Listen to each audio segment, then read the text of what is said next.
मेरठ जनपद की किठोड़ विधानसभा क्षेत्र से भाजपा के विधायक सतवीर त्यागी पश्चिम उत्तर प्रदेश में बड़े किसान नेता के रूप में उभर रहे हैं। कृषि अध्यादेश को लेकर सरकार की मंशा किसानों की समस्याओं के समाधान के लिए सतवीर त्यागी ने 18 अक्टूबर 2020 को फेसबुक लाइव के माध्यम से अपने विचार रखे। दोस्तों धन्यवाद। मैं आज आप लोगों के बीच में कृषि बिल 2020 के बारे में कुछ बात रखने के लिए आपके समक्ष उपस्थित हुआ हूं। मेरा सभी दोस्तों से निवेदन है कि मैं अपनी बात समाप्त करने के बाद में आप जो सवाल उठाएंगे उनके बारे में मैं आपसे बात करूंगा। सबसे पहले मैं आपका धन्यवाद करता हूं कि आप भारी तादाद में मेरे फेसबुक पेज पर जुड़े हैं, उसके लिए आप बधाई के पात्र हैं। आपका बहुत बहुत धन्यवाद। कृषि बिल 2020 जो केंद्र सरकार ने हमारे यशस्वी प्रधानमंत्री आदरणीय श्री नरेंद्र मोदी जी के नेतृत्व में माननीय कृषि मंत्री श्री नरेंद्र सिंह तोमर जी ने जो पास कराया है, उसके बारे में मैं जो भ्रांतियां विपक्षी पार्टियों द्वारा फैलाई जा रही हैं, उसके बारे में मैं कुछ बात आपके सामने रखना चाहता हूं। नंबर 1, विपक्षी पार्टियों में सबसे पहले और सबसे ज़्यादा जो विरोध हुआ है वो पंजाब में हुआ है। पंजाब के वर्तमान मुख्यमंत्री आदरणीय श्री कैप्टन अमरिंदर सिंह जी जो वर्तमान में मुख्यमंत्री हैं, उन्होंने एक हाई कमेटी मीटिंग जो मुख्यमंत्रियों की होती है उसमें अपने विचार प्रकट करते हुए ये सुझाव दिया था कि किसानों की आय कैसे बढ़े, किसानों की आर्थिक स्थिति में कैसे सुधार हो, इसके बारे में उन्होंने कॉन्ट्रैक्ट फार्मिंग की, उन्होंने सामूहिक खेती की वकालत की थी और ये सुझाव दिया था। कैप्टन अमरिंदर सिंह ने ही ये सुझाव दिया था कि किसानों को अपनी फसल को कहीं पर भी जहां उसकी कीमत उचित और अधिक से अधिक मिल सके वहां उसको बेचने की स्वतंत्रता होनी चाहिए। इसी तरह के सुझाव जो दूसरे तत्कालीन मुख्यमंत्री थे श्री कमलनाथ जी, उन्होंने भी यही सुझाव दिए थे कि इस ऐसा कोई व्यवस्था होनी चाहिए जिससे किसानों को उनकी आय में वृद्धि हो और किसानों को उनकी उपज का दाम पूरे देश में कहीं भी बेचने की उनको आज़ादी मिले और उनकी आर्थिक स्थिति में सुधार हो। इन ऐसे ही कई और मुख्यमंत्रियों ने ये सुझाव दिए थे और विपक्षी पार्टियों ने समय समय पर ये सुझाव देते रहे हैं। बल्कि अपनी सरकार बनने से पहले जो घोषणा पत्र जो राष्ट्रीय कांग्रेस पार्टी है, जो सबसे बड़ी पार्टी मानी जाती थी अब से पहले, भारतीय जनता पार्टी के बाद में वही पार्टी है कांग्रेस पार्टी, उस कांग्रेस ने अपने घोषणा पत्र में ये सारे सुझाव किसान की आय कैसे बढ़े उसमें तमाम सुझाव और अपने घोषणा पत्र में ये लागू किया। अगर उनको उनके घोषणा पत्र में ये किसानों को उनकी फसल का पूरे देश में जिले से बाहर प्रदेश से बाहर कहीं भी बेचने के लिए आजादी हो, ये सुझाव कांग्रेस का ही सुझाव था। मैं आपसे ये निवेदन करना चाहता हूं, क्या कांग्रेस के दोनों मुख्यमंत्री, एक वर्तमान एक पूर्व, क्या इससे मुकरना चाहते हैं या कांग्रेस की जो घोषणा पत्र में शामिल कराया था और इन्होंने अपने रहते हुए 70 साल के समय में कांग्रेस की कई बार सरकारें रही, अधिकतर सरकार देश में कांग्रेस की रही और इनकी हिम्मत नहीं हो पाई। मैं बधाई देता हूं मैं बधाई देता हूं भारतवर्ष के माननीय प्रधानमंत्री जी को, जिन्होंने हिम्मत करके किसानों की आय 1.5 गुना से 2 गुना तक बढ़ाने के लिए इस बिल को लाने का काम किया है। वो निश्चित तौर पर बधाई के पात्र हैं। विधायक और किसान नेता सतबीर त्यागी ने अपने फेसबुक लाइव के दौरान विपक्षी दलों पर निशाना भी साधा। उन्होंने कहा कि विपक्षी दल किसानों को केवल भ्रम में डाल रहे हैं। मैं बधाई देता हूं अपने भारत सरकार के कृषि मंत्री जी को, श्री नरेंद्र सिंह तोमर जी को, जिन्होंने इस बिल को बनवाने में सबके सलाह मशवरे से, सारी विपक्ष की पार्टियों के मदद से, और यहाँ तक स्वामीनाथन आयोग कि जिसके बारे में विपक्ष चिल्लाता रहा कि इनकी सिफारिश को लागू करो, उनकी ज्यादातर सिफारिशें, बल्कि सारी की सारी सिफारिशें इस बिल में शामिल करके इस बिल को लाया गया है। मैं आपसे ये गुजारिश करना चाहता हूं, जो आज बड़ी बड़ी चिल्ला रहे हैं, इसका विरोध कर रहे हैं, मैं उन नेताओं से पूछना चाहता हूं, उन विपक्षी दल के बड़े नेताओं से पूछना चाहता हूं, क्या किसानों की तरक्की के खिलाफ हैं? क्या किसानों की आय दोगुनी हो इसके खिलाफ हैं? क्या किसान के जीवन में आमूल चूल परिवर्तन आए इसके वो खिलाफ हैं? ये काम नरेंद्र मोदी जी ही कर सकते थे। इन्होंने, जो विपक्षी दल इस बिल के खिलाफ अपनी आवाज उठा रहे हैं, ये जब धारा 370 हटाने की सुगबुगाहट हुई थी, तब भी इन्होंने इसी तरह से चिल्लाहट शुरू की थी। तब भी इनका चिल्लाना ऐसे ही जैसे घड़ियाली आंसू बहाए जाते हैं, इसी तरह से इन्होंने किया था। इसी तरह से आज किसानों को इस बिल के अंदर यह सुविधा होगी कि वो अपनी फसल को पूरे देश में, जिले से बाहर, प्रदेश से बाहर, कहीं भी बेचने को आजाद होगा। निश्चित तौर पर मैं आप लोगों से ये कहना चाहता हूं कि आप लोग इनके बहकावे में ना आए। ये तरह तरह की बातें करते हैं। इन्होंने 35A का भी विरोध किया था, इन्होंने धारा 370 का भी विरोध किया था। इन्होंने जो भी प्रधानमंत्री जी या हमारे मुख्यमंत्री जी कोई अच्छे काम या अच्छे कदम उठाते हैं, तभी इनका विरोध तीखा हो जाता है।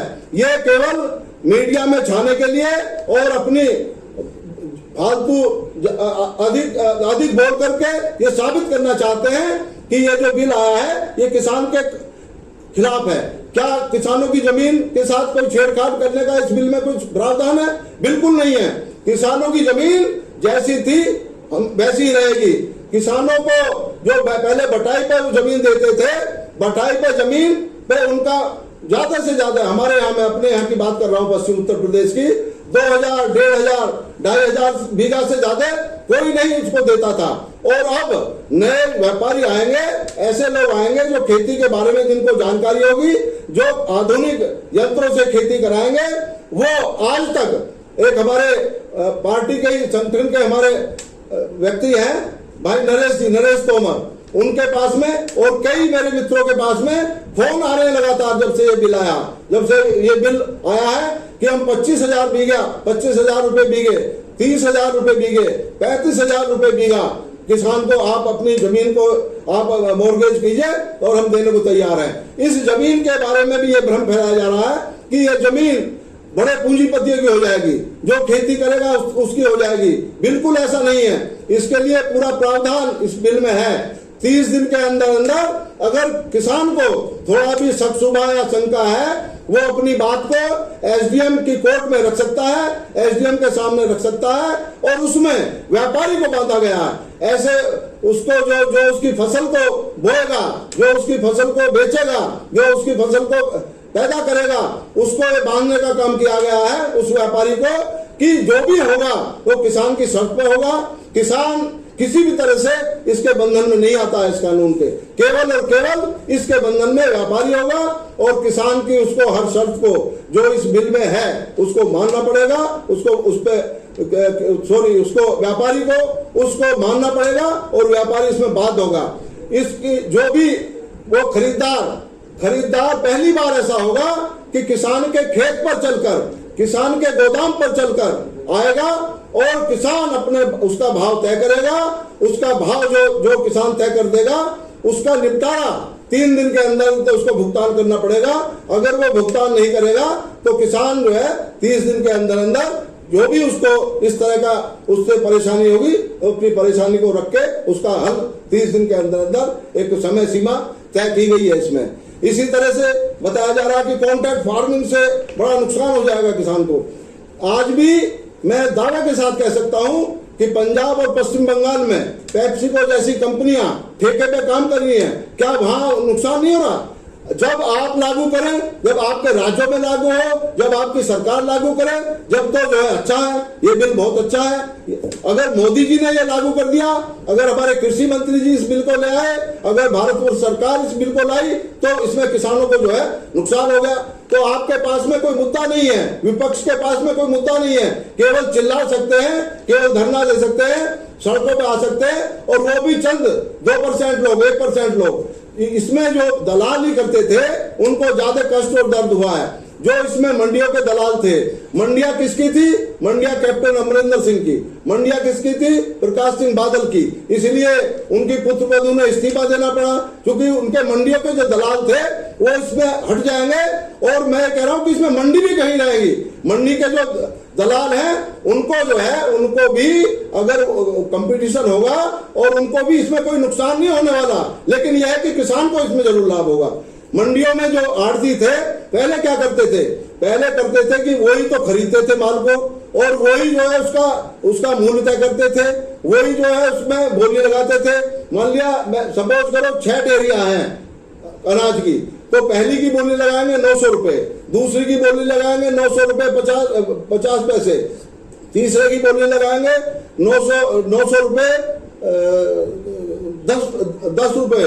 तो ये जो इस तरह की मोनोपोली थी, इनकी मोनोपोली पर ये चोट हुई है, इसलिए इनको जो है ये लगता है कि इनका नुकसान हो रहा है। इनका कोई नुकसान नहीं हो रहा। हाँ, अगर किसान का फायदा हो रहा है और ये अपने को ये कहते हैं कि हमारा नुकसान हो रहा है, तो हम ये दावे के साथ कह सकते हैं कि ये सरकार, आदरणीय नरेंद्र मोदी जी की सरकार, ये उत्तर प्रदेश आदरणीय योगी जी की सरकार किसानों के हित की सरकार है। किसानों के लिए वो हर कदम उठाने के लिए तैयार है। ये तो हमेशा अच्छे जो बिल आए हैं, अच्छे जो अध्यादेश आए हैं, देश के हित में जो अध्यादेश आए हैं, समाज के हित में जो अध्यादेश आए हैं, किसानों के हक में जो अध्यादेश आए हैं, मजदूरों के लिए जो अध्यादेश आए हैं, जो नौजवानों के लिए अध्यादेश आए हैं, महिलाओं के लिए जो कानून बने हैं, दूसरे और जो गरीब कमजोर तबके के लिए कानून बने, इन्होंने सबका विरोध किया है। आज मैं ये दावे के साथ कह सकता हूं कि निश्चित तौर पर इनकी बौखलाहट से ही यह जाहिर होता है कि मोदी जी ने बहुत अच्छा काम कोई किया है, तो इनकी बौखलाहट से अनुमान लगाया जा सकता है इनके बहकावे में किसान बिल्कुल नहीं आने वाला है। किसान अब जाग चुका है। किसान का जो युवा पीढ़ी है वो जान चुकी है कि इस खेती में जो है कुछ नहीं होने वाला जब तक इसमें आमूलचूल परिवर्तन नहीं होगा, जब तक इसमें कोई ऐतिहासिक परिवर्तन नहीं होगा, जब तक इसके लिए कोई क्रांतिकारी कदम नहीं उठाए जाएंगे। और वो हमारे यशस्वी प्रधानमंत्री श्री नरेंद्र मोदी जी ने, हमारे कृषि मंत्री जी ने, हमारी भारत सरकार ने इन बिलों को पास करके मैं दोबारा से आपकी तरफ से भी और अपनी तरफ से भी और अपने विधानसभा क्षेत्र की तरफ से भी बहुत बहुत उनका बधाई देता हूं, धन्यवाद करता हूं। और निश्चित तौर पर ये बिल किसानों की आर्थिक स्थिति को सुधारने में उनकी मदद करेगा, किसानों की माली हालत सुधरेगी। और ये जो स्वामीनाथन जी का आयोग, स्वामीनाथन कृषि वैज्ञानिक है, मैं बड़ा सम्मान के साथ कह सकता हूं कि इस तरह के जो भी कृषि क्षेत्र में जो सुझाव आए हैं बड़े से बड़े वैज्ञानिकों के, उनको सबको इसमें समाहित किया गया, उनको सबको इसमें लागू किया गया। और किसानों से भी, जो किसान संगठन है, उनसे भी इसमें सलाह ली गई है। जो किसानों के बीच में काम करने वाले लोग हैं उनको भी इसमें बैठा करके सलाह ली गई है। मैं बधाई देता हूं नरेंद्र तोमर जी को कि उन्होंने कोई क्षेत्र, कोई पार्टी, कोई वर्ग ऐसा नहीं छोड़ा किसान के जो किसान के बीच में काम करते रहे हों। और इस बिल में वो तमाम क्लोज, तमाम धाराएं, तमाम चीजें जोड़ने का काम उन्होंने किया है। आपका बहुत बहुत धन्यवाद। विधायक सतवीर त्यागी की फेसबुक लाइव के दौरान ही 5000 लोगों ने इसे देखा, 200 लोगों ने शेयर किया और कई सौ कमेंट्स लोगों ने किए। लोगों ने कुछ सवाल भी उठाए जिनके जवाब सतवीर त्यागी जी ने दिए।